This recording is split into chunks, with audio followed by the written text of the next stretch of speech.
Well, there's a lot to unpack, but before we do that, as this is a tribute to the great Milos, I thought we would talk a little bit about him and what he was like as a person, and perhaps maybe when you first met him. Yeah, well, I met Milos before when we were auditioning. Everybody was auditioning for Cuckoo's Nest, in New York, and it was an amazing experience because the way, just a quick about Cuckoo's Nest, we would go in with 4 or 5 other people for the audition, and Milos, we all sat around in chairs, kind of like in the day room, and Milos was the big nurse. So Milos, he would call each person by the character name. Mr. Martini, tell me what you did today. So we improvised like every day.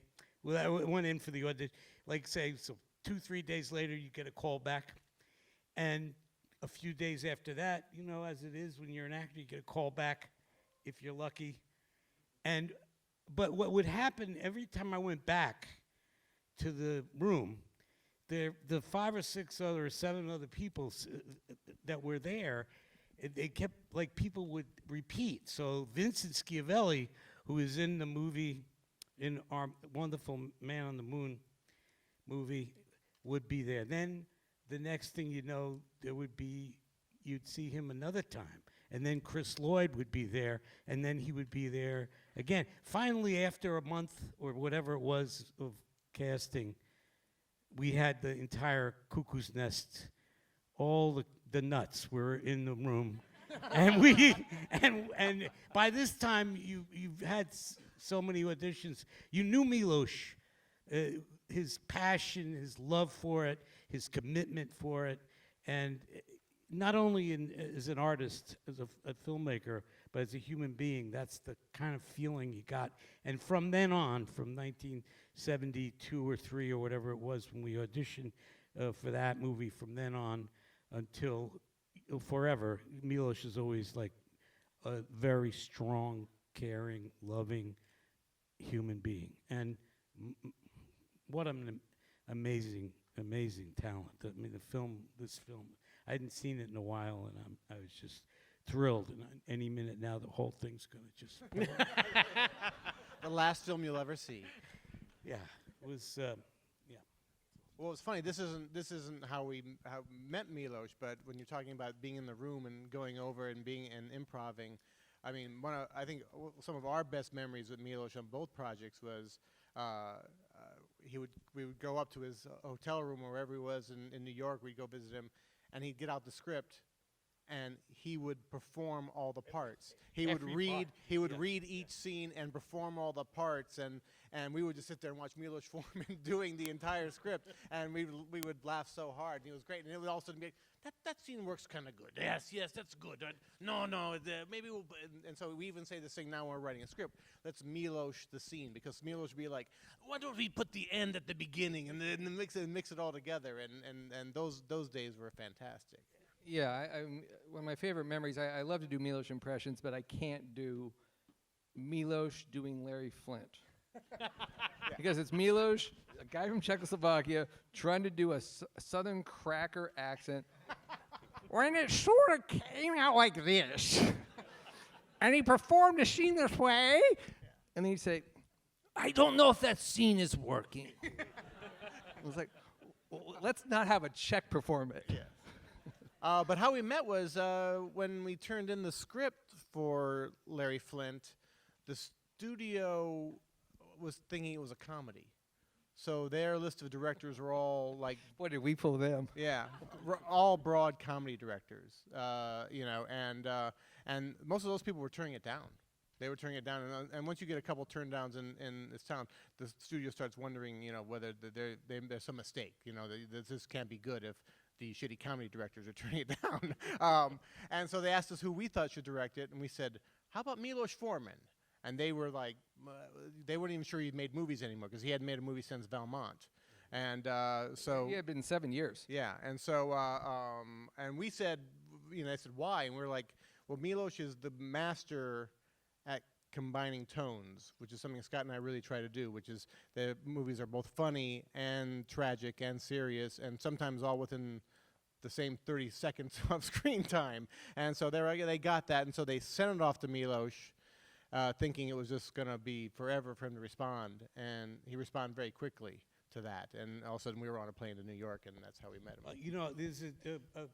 This brings to mind a story that I heard a while ago about when Milos did Fireman's Ball, which is a wonderful movie that I think it was at the Cannes Film Festival, and years and years ago, after Ken Kesey wrote, this is Cuckoo's Nest story, after Kesey wrote the book, Kirk Douglas bought the book, the film rights to the book.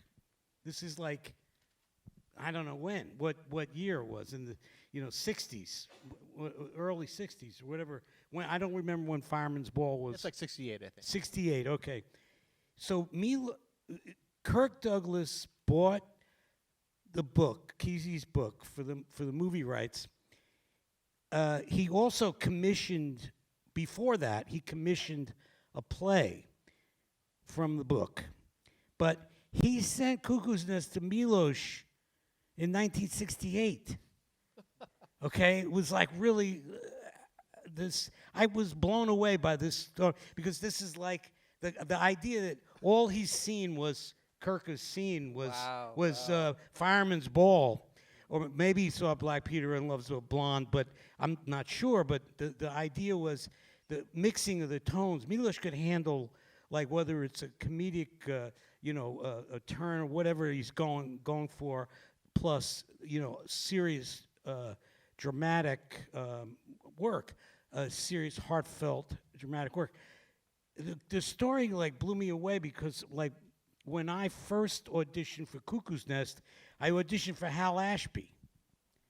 So Hal Ashby was going to do Cuckoo's Nest. I did the play off Broadway, and we were all, I met Hal a couple of times, and then he had a conflict and did something else. Milos came into the picture, and then I heard this story that this is like almost 10 years later. Wow.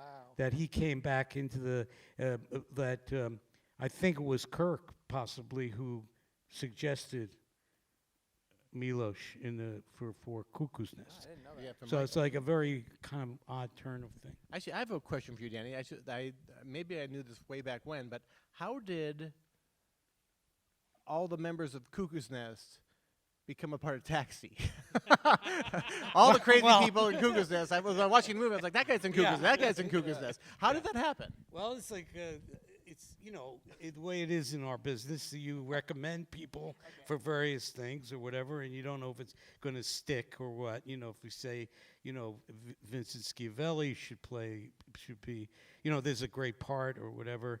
And I remember when there was a great part for Reverend Jim when they were looking for, so you wind up in this business working with people over and over again if you respond in a good way, and they're very, very talented. I was so happy to see Tracy Walter in Man on the Moon, and looking at all the people, just like memories of There are so many Milos good luck charms. Yes. In small parts in this movie. And in was it Taking Off with Vinny? Yeah. With Vincent, No, Vinny was his good luck charm. Vinny's Vincent in was every with him single all movie. the time, always. Yeah. Always. And Vinny's a great actor, but one thing I'd really recommend to all of you when you go home is go to Amazon and Vincent Schiavelli's Italian cookbooks. The most delicious food. You can't imagine, like Northern Italian food. It's like you wouldn't think that guy was a great chef, and the recipes are easy, and it's unbelievably great. If we take away one thing from tonight, go buy Vincent Schiavelli's cookbook.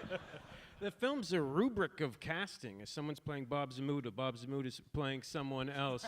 Christopher Lloyd's playing himself. You're playing George Shapiro. So it just And goes George Shapiro's everywhere. playing Mr. Yeah, Bessemer. Shapiro is at the real George is at the bar in the very beginning, who fires who fires Andy. And George's partner Howard is playing the ABC exec. Playing the ABC executive.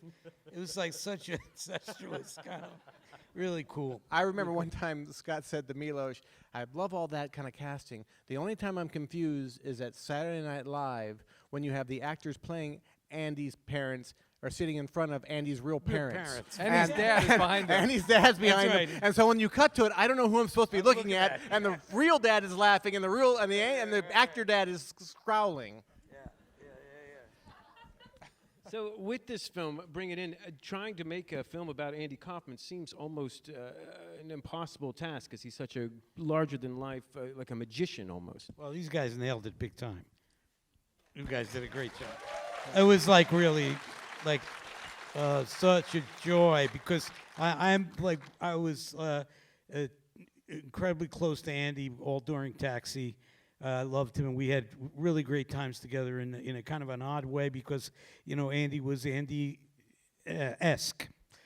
Andy was Andy, yeah. And so, our dressing rooms were right next to each other. And seriously, you'd walk out in the afternoon and, like, on a lunch break, and there would be a woman delivering a package, UPS or, I don't know, postal worker, delivering something to somebody.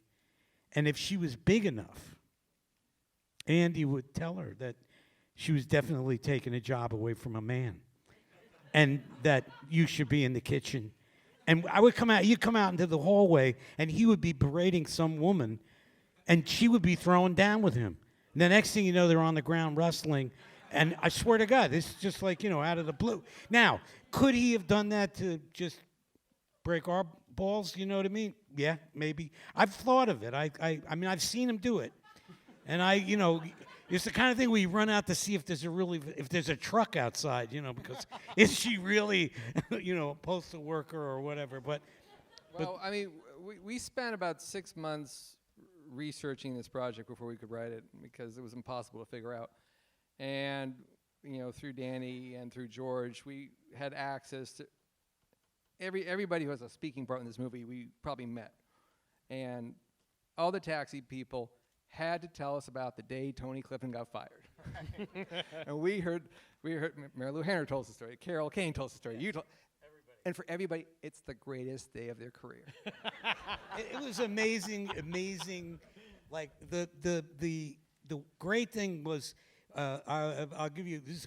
Try to do it quickly. I was in the commissary. We were in the first, and when Taxi was just going along. It was like a gift. I was making money. I was like doing a great part. And Ed Weinberger comes up to me and says, "Yeah, we're gonna do a show called Brother Rat." Okay. And it's like a really, you're in an ensemble cast, and a really cool thing is when you're doing a show that's kind of sort of so focused on that character, like on Louis, okay? I said, great, this is terrific. He says, yeah, it's going to be all about your brother who's really nasty to you. He works in Vegas.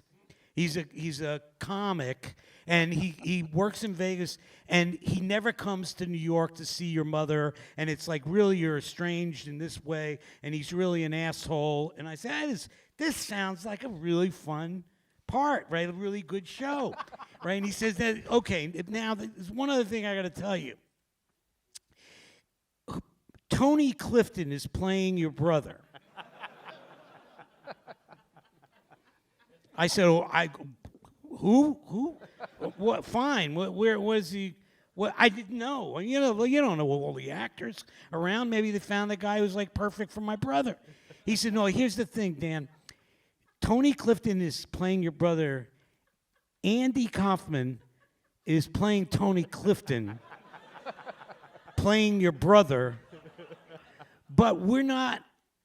The big thing is that we're not to own up that we know that it's Andy playing Tony. I was so fucking confused. It was just, of course, so cut to we used to do this show on a Friday night, every Friday night. And was it the whole cast? Who got tipped off? No, everybody knew. Everyone. Everybody, okay. well, here's the thing. Mondays we do the read through at noon. We go in and do the read through of the show that's going to be shot in front of a live audience on Friday night. So we did it. It was great. You do it like a play. You do it like, and you go in and you rehearse and you figure it all out. And there's Jim Brooks and Ed Weinberger and Stan Daniels, and they're on it all the time. They're writing, changing this, that, and the other thing. First day you read through on a Monday. Noon we all meet. We all bullshit. We love each other. We're talking about the weekend, what's going on. 12:30 comes around. No Tony, the guy who's coming to play him. We kind of know. Well, we know it's Andy, but we don't know what to expect. And I've never seen Tony Clifton before.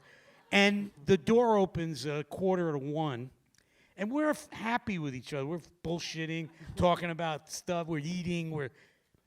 This guy walks in like perfume, like you could not sit near him, be near him. He reeked of the cheapest. It was Andy inside of all of this makeup, and it was with his wig and the whole thing. I'm going like rewrite the script, everything you got in the. And so now we do the read through, which is incredibly he wants to stop every other line, and it's and we're all fucking going and everybody's kicking themselves. They're going you can't say, because Weinberger, they all said it was beforehand. The thing we can't do is you can go up to him and say, "Hey, Andy," he won't. He's gonna fucking go off on you. It's not Andy. This is Tony. Okay, so 2 days in, we got to do the show on Friday night. This is all like what you guys put in the script. That scene that happened with George and Ed Weinberger in the movie here. I was in the room when Ed, Jim Brooks, Stan Daniels, on a speakerphone with a conference call with George Shapiro, who's in Beverly Hills, and Andy Kaufman, who is in Cincinnati doing a college date. But actually, Andy was in the other room. But we all knew that.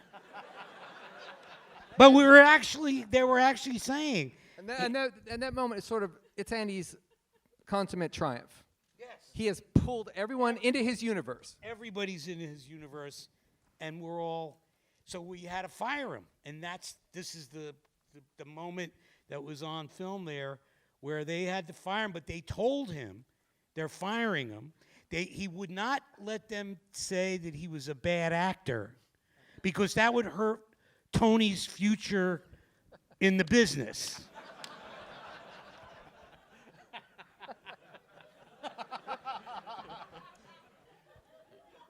And and by the way, in the audience, like in the stands, they all knew he was going to get fired.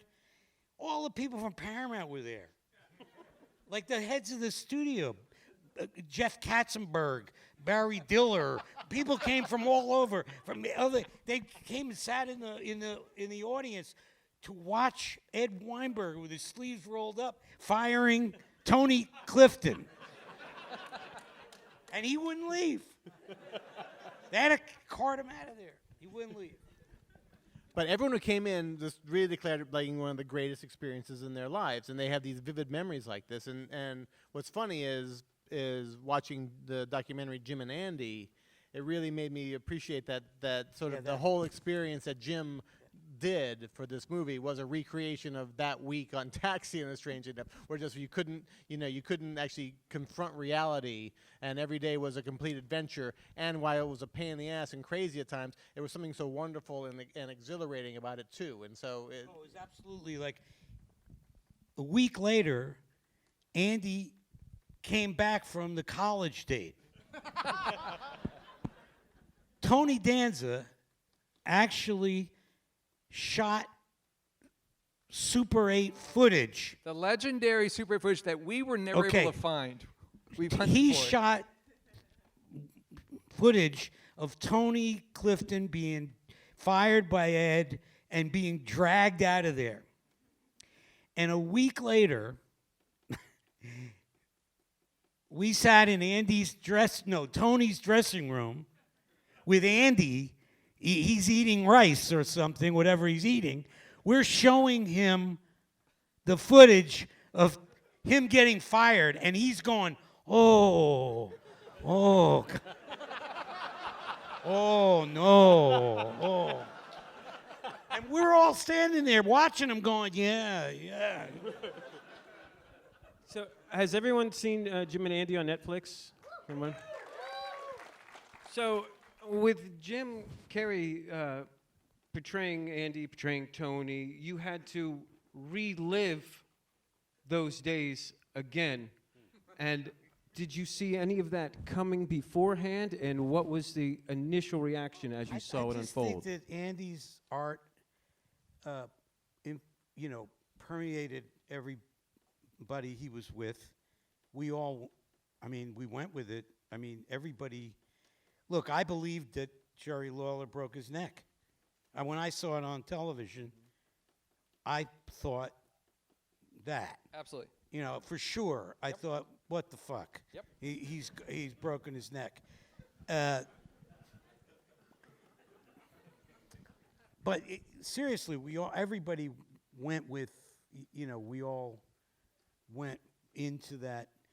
We broke into that. He allowed us into this. He created this kind of like thing that was like and you all, just acted and reacted as though you were with Tony. I talked to George this afternoon, just sort of letting him know about the screening, and he said, just make sure you thank the guys for that movie because it allowed me to have 4 more months with Andy.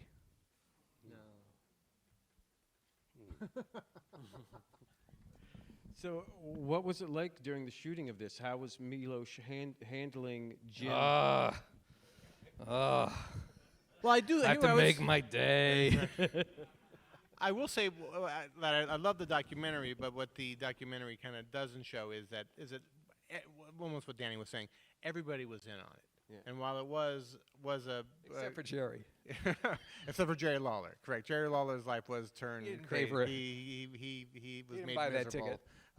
In the making of Man on the Moon. But everyone was in on it, and even though it was such a colossal problem for production, there was a sense, what he said with George saying, I got to be with Andy again. It was a sense that you were once again a part of this world, where it was that's. We literally would stand. I saw the documentary too. There was a moment I remember, like it was yesterday. We're all standing in at the studio and on the lot, and he did his thing and left. And even when he was gone, we were still going, what are we going to do? I don't know. How are we going to... It was like we were still in the... Wasn't there a day that Tony parked his car He next to locked me your in trailer? Yeah. Trapped you in your trailer. And you couldn't get out. And then he couldn't took get the out. key to the car and he threw it in the LA River. Yeah. Couldn't get out. Well, we had to get a... we're in the trailer. He drove his car right up to the doorway and smashed into the trailer and then shut the car off, put it in whatever he did. And then wasn't there... Tony had it out for you, because wasn't there another he day did with the salami and the Limburger cheese under your mattress? I still think, to this day, there's moments in my trailer where I go, there's got to be another piece of salami or somewhere embedded in there. No, he did. He would take garlic and stick it down in the roses and give them to women. It was like Tony was a bad boy. He was a bad boy. I mean, here's an example. Just watching the movie again, it brings back so much in terms of how everyone was in it to sort of pay homage to Andy. Lorne Michaels wins the Good Sport Award because the election as to whether Andy Kaufman should ever be allowed back on SNL actually happened during the Dick Ebersol years. Right. Lorne Michaels was not the producer when that. Who fired Andy, yeah. Yet he was willing to let us say that he did it. Right. He was willing to look like a bad guy, and he was totally innocent. Right. We're still doing it right, Right. now. I mean, one of my. Ladies and gentlemen, That's exactly. Andy Kaufman. There you go. But everyone always talks about the bad things about Tony. I mean, Andy was also on the set all the time too. I remember Norm Macdonald coming over to us and saying that Jim as Andy used to grab Norm on Norm's days, and they would drive over to the Universal tour. And Andy would be like, Norm? that was Norm. Like, oh, watch this. And they would go to the Psycho House, and as the tram drove by, Jim in a dress would come out with a knife and start trying to stab the tourists as they drove by. And Norm said it was like the funniest day ever. And then the next day at lunch, Jim came over to him like, all right, let's go back up to Psycho. And every day Norm was there, they went up and did the exact same thing and the exact same thing. So the film, you couldn't bring Andy's life onto film. Everyone had to go into Andy's world to make this film.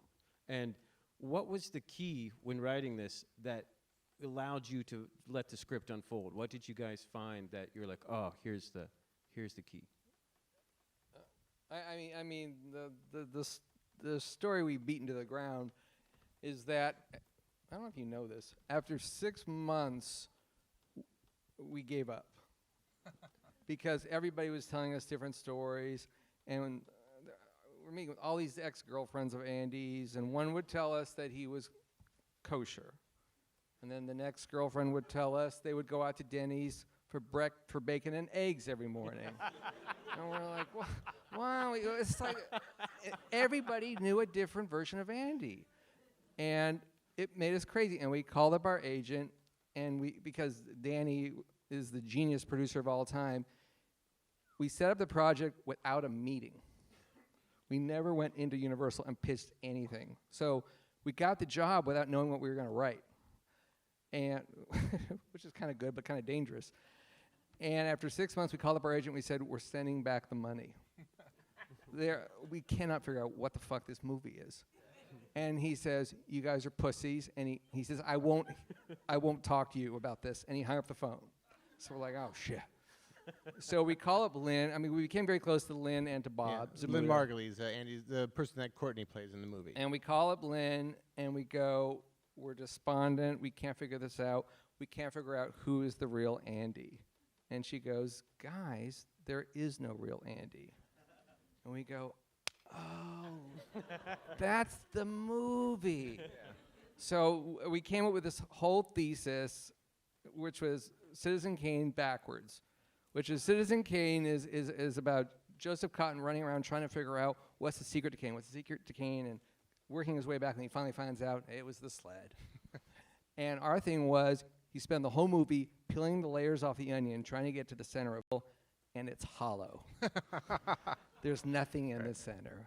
Ooh, and it's kind of chilling. And that became sort of the thesis for how we were going to structure the story. And then we came up with the boy who cried wolf idea, which was he tells the jokes, and then no one believes him. Right. I mean, I remember what Milos really responded to. He was saying, like, when you usually see like a biopic, or you see any kind of biography, you are illuminated by something. The blanks are filled in, and you don't know about a subject matter or a person, and by the end you know so much. And he's saying, when people see Man on the Moon, they come in the theater and they think, oh, I know Andy Kaufman. Oh, he was funny. He was on Taxi. And I know this is. And by the end of the movie, they say, fuck it. I don't know anything about Andy Kaufman. And he's like, he was so happy that he's never had a movie that worked in that direction. And it's something I really noticed in the screening tonight, and it's so great to see the movie on the big screen, is Milos loves faces. Yes. Well, And this goes back to Fireman's Ball. This goes back to everything. He just loves cutting to interesting looking faces, and it's taking off. It's Amadeus. It's everything, and it's so perfect for this film because Milos's take on the movie was it's Andy versus the audience, and so for Milos the extras are as important as Jim Carrey. right. Yeah, no, I remember him saying like, George is not the antagonist. Bob is not the antagonist. The antagonist is the audience. And so for him, particularly like in the cutting, he felt that he had so many choices because he really worked with the first ADs and everything like that to find, every audience had these American faces, and he just wanted to concentrate on them. And they were told, if you found something offensive, react that way. If you thought it was funny, react that way. If you're bored, react that way. And so he could create this kaleidoscope of reactions to Andy, and that really is the heart and soul of the movie.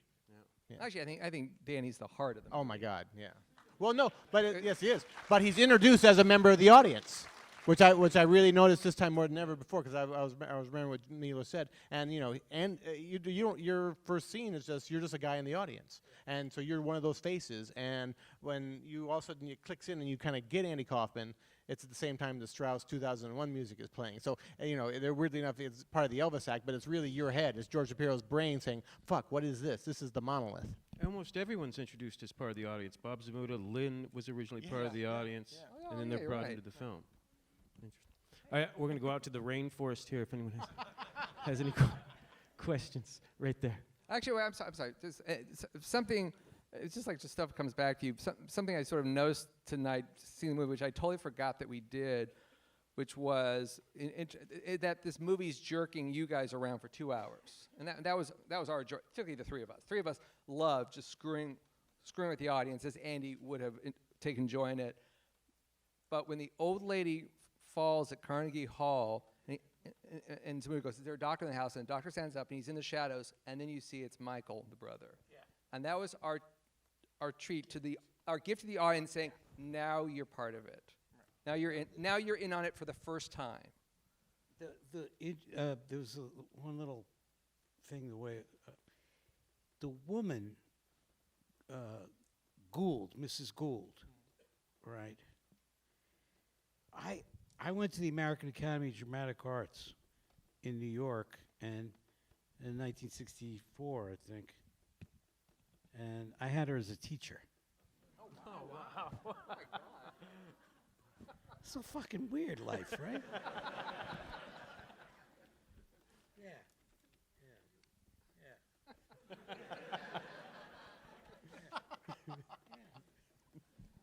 I'm glad it finally paid off for her. And oh, you mean For Mrs. Gould. But she wasn't she the real woman in the? I don't know her I name. don't know. No, You mean, but I you mean mean that was really the original? No. I don't remember. I don't know. Well, that, She's your okay. pal. Yeah, she's my friend. Yeah. Okay. Are we talking real life or the No, I'm movie? talking real life. That Okay. was real life. That That's woman the is- problem with this movie. Exactly. It gets You don't know blended whether, really quickly. Yeah. Right there.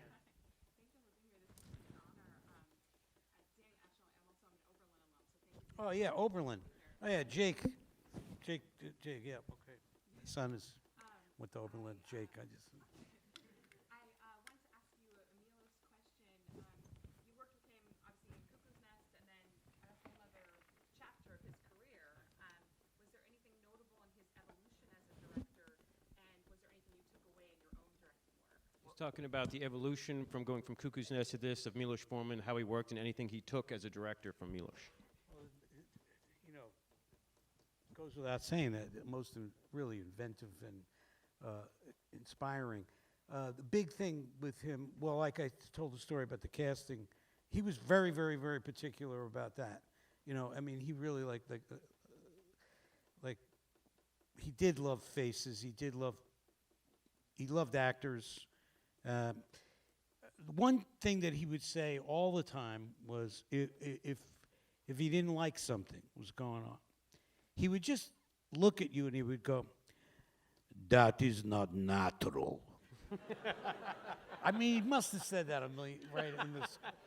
He must have said this in the right while you guys are writing the movie. And then, so I don't know. I mean, I always think of it as one journey with Milos, and I loved like being around him, whether it was socially or I was at a wedding. It was a birthday party in New York. And we were sitting. We were mutual friends, and we were sitting at a table. They put us at. It was like a cocktail kind of thing, and it was a dark theater-y kind of, and we were sitting there drinking. And I remember the first time he started asking me questions about Andy. And I knew that moment where he was going and what he was up to. He is very crafty, Milos, and I think a lot of the things he's done, whether it's, the Larry Flint movie or the Man on the Moon or Cuckoo's Nest, there's a path you can watch him take. I mean, you guys hung out with him all the time and watched his, like you say, start at the beginning. Let's take this and put it in the beginning instead of, yeah. But you're so correct about the naturalism. I mean, that is the Yeah, he just wanted that's it. one of the things that I think we've taken in our work, because we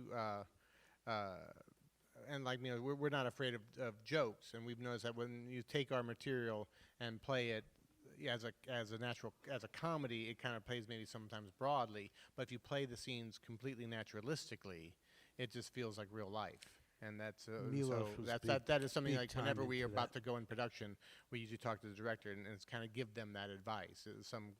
Over a drink or saying, like, if you play our stuff real, it plays much better if you're not playing to the punchline.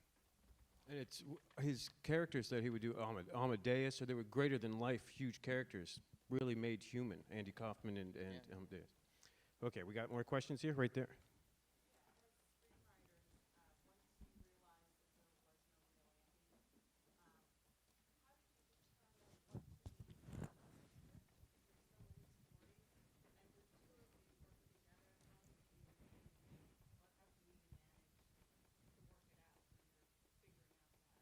Saying, what did they leave out? There's so much about Andy. What did you leave out, and how do you work as a it was team? really talking about the structure. I think we wound up trying to structure it. We wanted to figure out a way of taking Andy's performance and having that also tell a story at the same time. And so that there couldn't be, there was never a performance just for performance sake. It was a performance that was happening, that was a comment on what was happening in his life at the same time. So I mean, in real life, he did Great Gatsby a bunch of times, but as screenplay structure, we decided to have him punish an audience because they asked for a lot cut too many times. Right. Or when he did Mighty Mouse, his parents are seeing him professional for the first time and they think he's bombing. So we try to put a spin on each performance. I mean, the biggest thing of that would be like the Carnegie Hall, which Carnegie Hall took place much earlier in Andy's career. That's the major lie in the script. But we decided that what was great about the Carnegie Hall show was it refused to end. There was always another topper. There was always another topper. There was another topper. As the show ended, and he took people out to Milk and Cookies. Then even after Milk and Cookies, he took them on a boat ride. It just went on and on and on. Yeah, we had to cut the Staten Island ferry. So by moving it to after Andy learned he was sick, it was about a guy, one, reconnecting with the audience, and two, about a guy who didn't want to leave the stage, who didn't want to leave didn't want to exit. At the Carnegie Hall performance, he advertised that he was going to have the Rockettes, he was going to have the Mormon Tabernacle Choir, he was going to, all this stuff. And he said, and a special guest star, Robin Williams, and blah, blah, blah. And we all went to Carnegie Hall. But he told the story that he always wanted to do Carnegie Hall. His the thing in his heart was his grandmother. And that's why he wanted to do Carnegie Hall, and he brought her out on the stage. And he put a bench on the side of the stage and sat his grandmother in there for the whole show. Everything, the Rockettes, the this, the that, the other thing, the whole show, all his antics, his craziness, his bongos and everything. And he was saying goodnight to everybody. And I guess must have been Zmuda in the audience. You lying bastard, you promised us Robin Williams. It's a fraud. So he's got a plant, And we just didn't know what the hell was going to go on. And the old lady gets up and goes over to the center of the stage and pulls off 3 pounds of makeup and wigs and it's Robin Williams. And he's been sitting on stage all night. Okay. That's Andy. On Taxi, when Andy played the the guy who was super hip.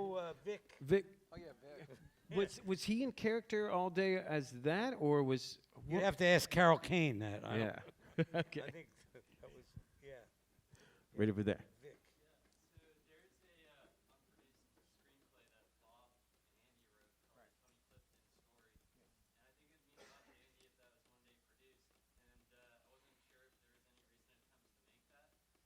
Talking about the probably all heard, but Bob and Andy had the Man unproduced who's Tony digging Clifton into story. the weeds.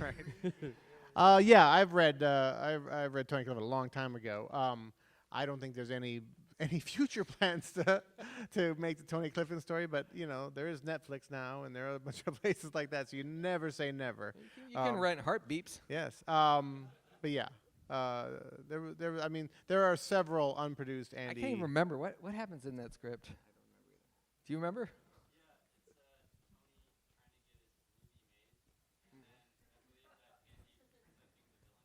That sounds right. Okay. That sounds right. Okay.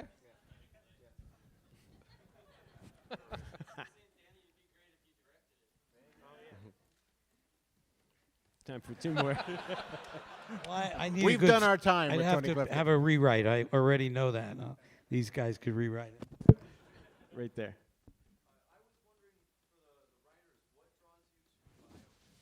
What do you mean? Asking why the Scott and Larry do many biopics. It's kind of fun. We've been able to sort of scheme a lot more freedom writing these movies than writing family comedies or superhero films.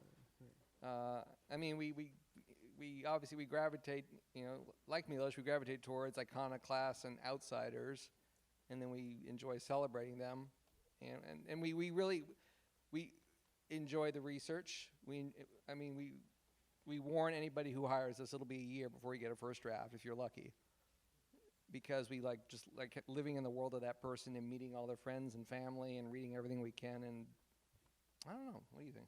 I mean, yeah, I think the first part of your thing I definitely agree with in the sense that it's allowed us to smuggle interesting material onto the screen. That there's I think that's one of the ways you can get interesting things done nowadays is by true stories. It's, you wouldn't be able, like Ed Wood's a great example, you wouldn't be able to make a movie about a transvestite director who makes horrible films unless it really happened. And so you can use that true story thing to sort of like, if it actually happened, you can get that on, you can maybe get an actor who wants to play it and a director who wants to make it. And so it's allowed us to create very, very interesting things about our time. I also think we've been very lucky to chronicle at least show business of our time and of this town. I mean, we're making another movie right now about this character Rudy Ray Moore, and it's exciting just to kind of like just recreate 1974 and 1975. We're just recreating our childhoods. Yeah. It's all the shit we Through loved. It's all the shit we loved as a kid, and now we just get to relive it. So it's fantastic. There's been Yeah, 2 weeks of shooting. also, right? watching this movie tonight, I can't believe we got to make this movie. This movie is out of its mind, and we got a major studio to. Thank you, Danny. Thanks, Thank you. Danny.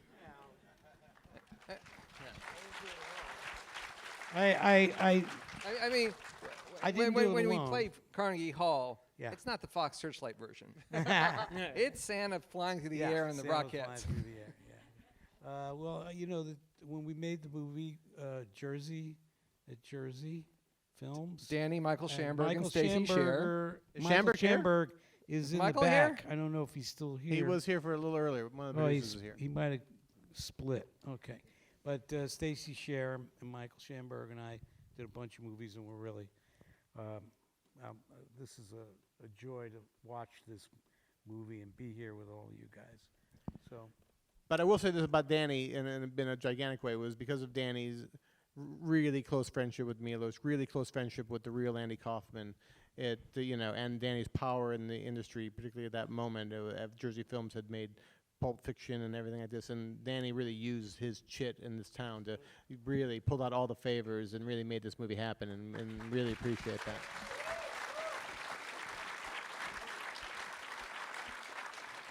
Well, I just like to say that this film seems to get better and better and better every time I see it, as I think we get closer and closer to catching up with Andy Kaufman as a society. And I'd like to thank you guys so much for coming out and sharing Thank your you, stories with everybody. Milos. Thank you, Thank you guys. very much.